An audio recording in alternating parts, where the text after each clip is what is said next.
Halo semuanya, perkenalkan saya Alvina Syafira. Pada kesempatan kali ini, saya akan membahas terkait analisis film Tare Zaman Par. Selamat menyaksikan.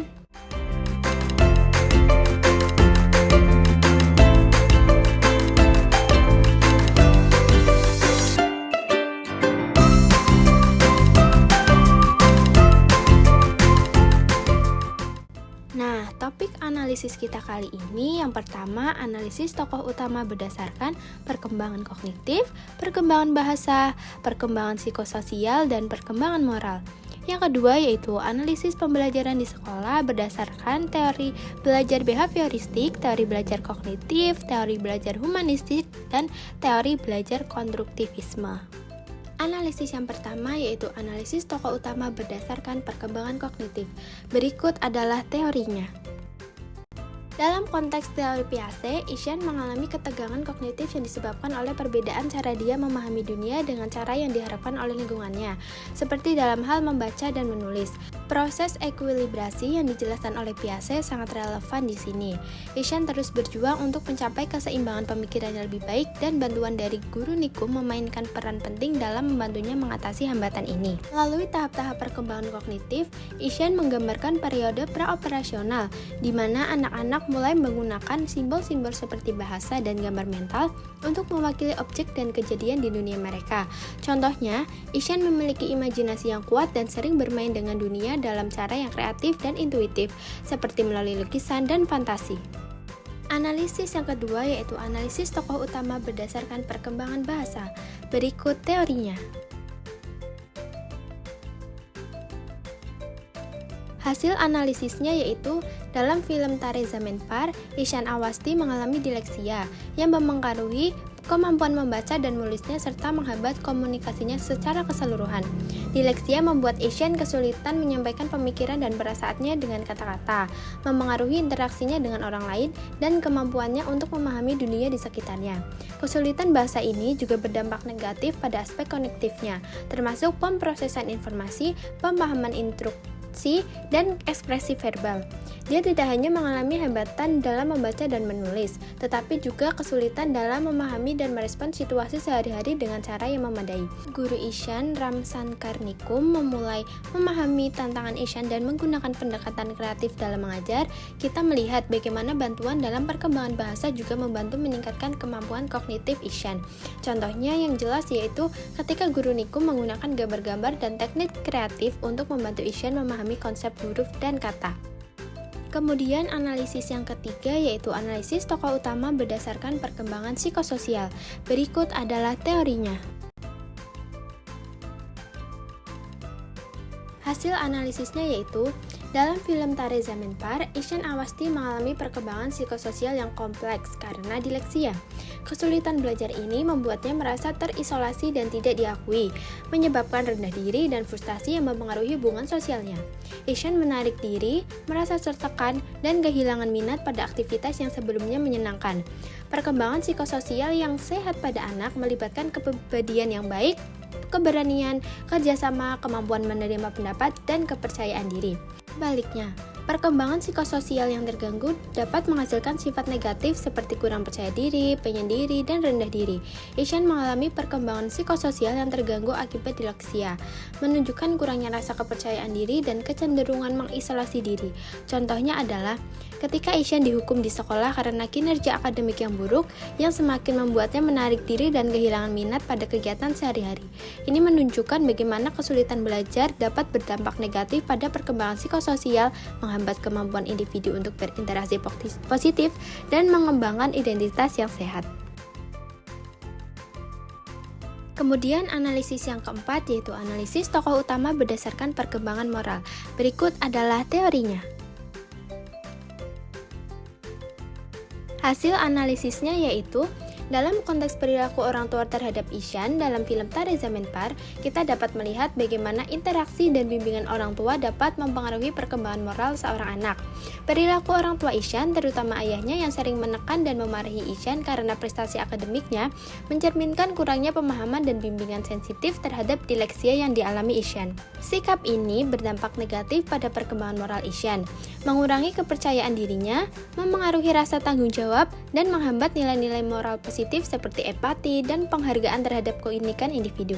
Sebaliknya, guru Nikum menunjukkan bimbingan yang positif, penerimaan terhadap perbedaan, dan dukungan emosional. Pendekatan ini membantu membangun kepercayaan diri Ishan dan memunculkan bakat serta nilai-nilai moral positif. Ishan mulai menunjukkan bakat seni dan berani mengungkapkan dirinya. Teori perkembangan moral anak menunjukkan bahwa lingkungan dan bimbingan dari orang tua sangat mempengaruhi perkembangan moral anak. Interaksi yang sensitif dan positif membantu membentuk moralitas yang kuat. Sementara, perilaku menekan dan kurangnya pemahaman dapat berdampak negatif. Kemudian kita masuk pada analisis pembelajaran di sekolah. Yang pertama yaitu analisis pembelajaran di sekolah berdasarkan teori behavioristik. Berikut adalah teorinya. Dari teori tersebut dihasilkan sebuah analisis sebagai berikut. Dalam film Tare Zameen Par, terdapat perbandingan antara dua sekolah yang mencerminkan penerapan teori behavioristik secara berbeda. Sekolah pertama, tempat Ishan awalnya bersekolah, menggunakan pendekatan tradisional dengan penguatan negatif seperti hukuman dan teguran terhadap perilaku yang tidak sesuai. Ketika Ishan mengalami kesulitan belajar, guru-guru memberikan hukuman dan kritik, yang semakin membuatnya frustasi dan rendah diri. Pendekatan ini tidak efektif karena membuat Ishan tertekan dan kehilangan minat belajar. Sebaliknya, di sekolah baru yang dipimpin oleh guru Ramshan Nikum, pendekatan behavioristik digunakan lebih menekankan penguatan positif. Ketika Ishan menunjukkan bakat dan minatnya dalam seni lukis, guru-guru memberikan dukungan dan pujian, memotivasi Ishan untuk terus berkembang. Perbandingan ini menunjukkan bahwa pendekatan behavioristik dengan penguatan positif seperti yang diterapkan di sekolah baru lebih efektif dalam menciptakan lingkungan belajar yang mendukung dan memungkinkan siswa berkembang sesuai potensinya. Sementara itu, pendekatan penguatan negatif di sekolah lama berdampak negatif pada motivasi dan kepercayaan diri siswa. Lalu, analisis yang kedua yaitu analisis pembelajaran di sekolah berdasarkan teori belajar kognitif. Berikut adalah teorinya. Dari teori tersebut didapatkan hasil analisis sebagai berikut. Dalam film Tare Zameen Par, dua sekolah yang ada mencerminkan penerapan teori belajar kognitif secara berbeda. Sekolah pertama, tempat Ishan awalnya bersekolah, menekankan hasil akhir dan pencapaian akademis tanpa memperhatikan proses belajar siswa. Guru-guru di sana fokus pada hasil ujian dan tugas, memberikan kritik dan hukuman tanpa memahami persepsi dan pemahaman Ishan yang membuatnya semakin tertekan. Sebaliknya, di sekolah kedua, guru seni Ramshakar Nikum menggunakan pendekatan kognitif. Nikum mengakui bahwa belajar adalah proses kompleks dan individual, memperhatikan cara unik siswa dan memproses informasi. Ia menggunakan metode interaktif dan reflektif seperti diskusi kelompok, kegiatan seni, dan pendekatan kreatif lainnya. Nikum membantu Ishan mengintegrasikan pengetahuan baru dengan pemahaman yang sudah ada, meningkatkan kepercayaan diri dan kemampuan berpikir kritis Ishan. Pendekatan kognitif yang diterapkan oleh Nikum memungkinkan Ishan menunjukkan perubahan positif dalam perilaku dan pemahaman akademisnya. Sesuai dengan teori kognitif yang menekankan pentingnya proses belajar, pemikiran, pemecahan masalah, dan refleksi. Perbedaan antara kedua sekolah ini menggambarkan bagaimana penerapan teori belajar kognitif dapat mempengaruhi perkembangan dan keberhasilan belajar siswa. Kemudian, analisis yang ketiga yaitu analisis pembelajaran di sekolah berdasarkan teori belajar humanistik. Berikut adalah teorinya. Berdasarkan teori tersebut, dihasilkan hasil analisis sebagai berikut. Dalam film Tare Zameen Par, dua sekolah yang digambarkan mencerminkan pendekatan yang berbeda terhadap teori belajar humanistik. Sekolah pertama, di mana Ishan bersekolah awalnya, kurang memperhatikan kebutuhan emosional dan individual siswa. Di sana, Ishan sering dihukum dan dikritik karena kesulitan belajarnya, yang menurunkan rasa kepercayaan diri dan motivasinya. Pendekatan pendidikan di sekolah ini tidak memperhatikan latar belakang, perasaan, atau cara siswa memproses informasi, sehingga Ishan merasa tertekan dan tidak mampu mengembangkan potensinya. Sebaliknya, sekolah kedua yang dipimpin oleh guru Ramshan Nikum menggunakan pendekatan humanistik yang lebih efektif. Nikum menghargai pengalaman subjektif Ishan dan menciptakan lingkungan belajar yang mendukung serta menghargai potensi uniknya. Ia menggunakan metode pengajaran kreatif dan individual seperti seni untuk meningkatkan motivasi dan kepercayaan diri Ishan. Nikum mengakui bahwa siswa sebagai individu unik dengan kebutuhan dan potensi berbeda, berfokus pada perkembangan holistik yang mencakup aspek intelektual, emosional, dan sosial.